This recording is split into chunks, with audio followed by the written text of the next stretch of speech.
Saudi அரேபியாவில் ஒரு கடைக்கு போனேன். அங்கிருந்த எல்லா பொருட்களையும் பார்த்தேன். எல்லாம் புதிதாக இருந்தன.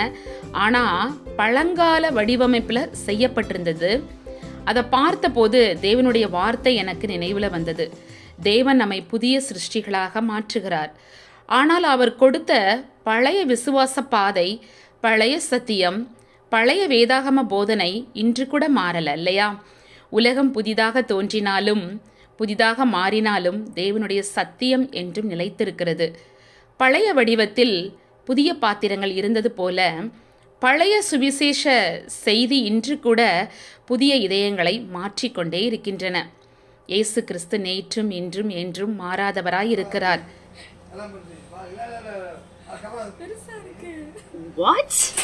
எபிரேயர் 13:8 சொல்லுகிறது, பழைய தோற்றம் கொண்ட பாத்திரங்கள் புதிய ஒளியில் ஜொலித்தன. அதுபோல் தேவ வார்த்தை பழமையானதாயிருந்தும் புதுமை தந்தது. காலங்கள் மாறினாலும் கர்த்தரின் சத்தியம் மாறவில்லை. பழைய சுவிசேஷமே இன்று புதிய வாழ்வை உருவாக்குகிறது. பொருட்கள் புதிதுதான், வடிவம் பழையது. உலகம் மாறினாலும் தேவனின் சத்தியம் என்றும் புதிதாய் வாழ்வை மாற்றுகிறது. இந்த வீடியோ உங்களுக்கு பிடிச்சிருந்ததுன்னா லைக் பண்ணுங்கள், ஷேர் பண்ணுங்கள், கமெண்ட் பண்ண மறந்துடாதீங்க. பழங்கால வடிவமைப்பில் புதிய பொருட்களை நான் கண்டேன்.